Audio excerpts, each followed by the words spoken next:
Probably at an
Yes, it's the Pugin wallpaper. Hi everyone. I realized I really could not forgive myself if I did not get some video of this wonderful house called the Grange, where we've been staying the past week, starting with these lovely front doors, parapet type things.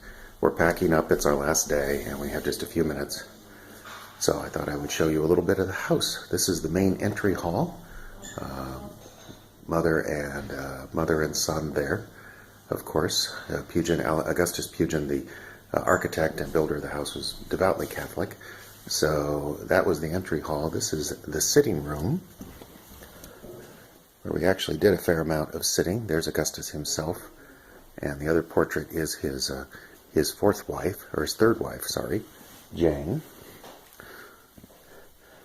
And the sitting room actually attaches to the library.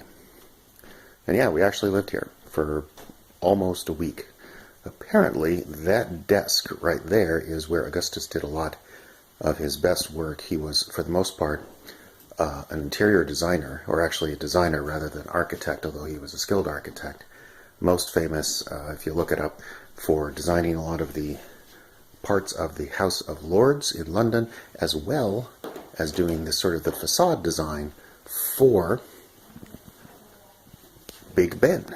All right, so one of the secrets, you can see the bookcases filled with kind of prop books from the Landmarks Trust and other interesting things, but one of the curious things, yep, there's a bookcase door, which takes us back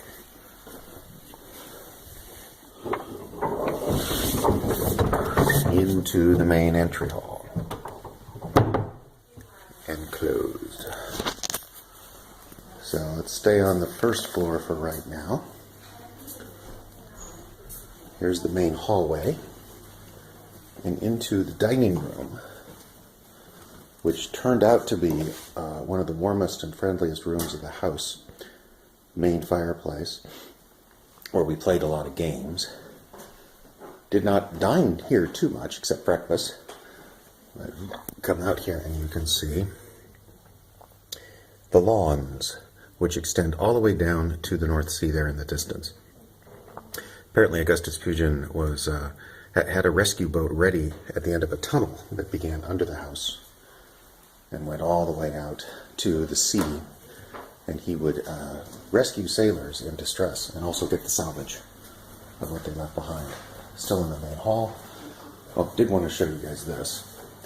There's several modern bathrooms, but that's a modified modern bath. It is modern. It's used. I used it just this morning, as a matter of fact, but that's what the toilet seats look like. So coming along in here, here is what the room that was officially the kitchen, where we also took a lot of meals, although it gets a little cooler. That armoire or sideboard or whatever you call it, we're told that's the only original piece of furniture in the house. And here's the window view for the breakfast room. And you can hear in the background it's Sango and Marcia and Diane. And here is the actual working kitchen, which is about a third of modern. Hi. And here is Rachel getting up for breakfast, which most mornings has been muesli and yogurt. Anyway, let's go upstairs. Nothing worse on video tours than going upstairs, but I thought this grand staircase would be very nice.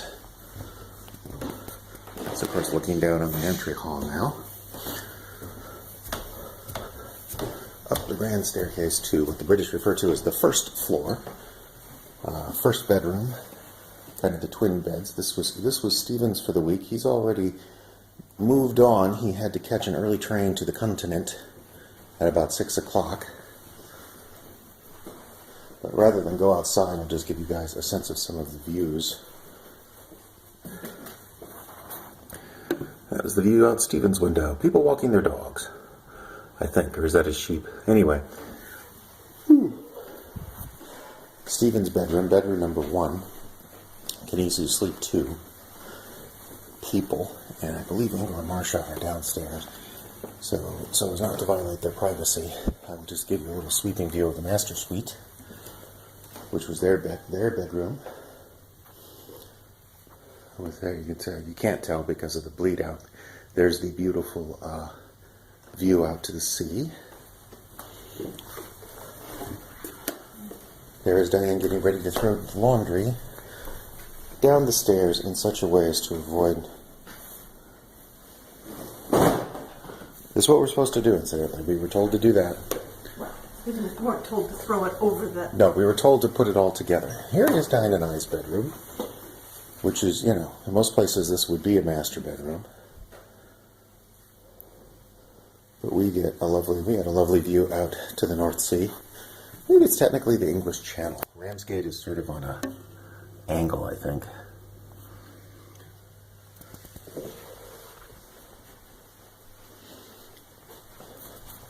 Bed's stripped and ready to go. And here is Rachel's room. Again, easily you could sleep 2. Remember what number they told us we were... 8, which seems like if you had a mind to, you could put a lot more in this house. Another bedroom, and then you come along. Yeah. So here are the... Sorry, I promised no more stairs, but these are the back servant stairs, and they're how you get up to the tower. Which, of course, had to head to. So this is kind of the intermediate walkway. Here was, we think, a bedroom, or a bathroom, that was not used very much, and that door there, I believe, headed through to all of the rooms on the second floor, which are not currently available. They're completely shut down. Yeah, they're completely shut down because, well, the house couldn't really accommodate that number of people. Come up here to the tower room. And this particular room was one where I did an awful lot of writing this week. I actually wrote an entire episode of Radio Icebox. in this room that was extremely quiet because it was separated from the rest of the house by an entire floor. That's looking down. Don't know if the exposure allows you to see the cemetery next door and the North Sea. And people walking their dogs, always walking their dogs. Okay, so you'd think that's it, yes? No, you'd be wrong, because you come over to this corner of this room. Oh, I should point out, this is the assistant's apartment, it's called. Sorry, a little weighted from the stairs. And the assistant, I forget his name, but he was Augustus Pugin's assistant as an architect. And this was his special room. And it had one interesting feature, which you might be curious to know about. Yes, another set of stairs.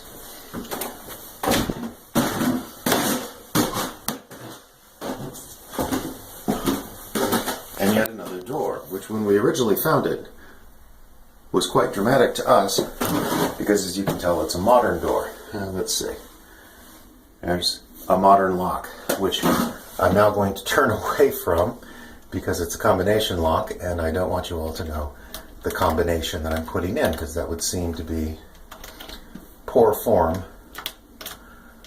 for the Landmark Trust. Anybody who saw this video. Okay, we can turn back, and we do 1 bolt, 2 bolts, 3 bolts, and the door opens onto, that's right, the great outdoors. It is a true tower, parapets and all.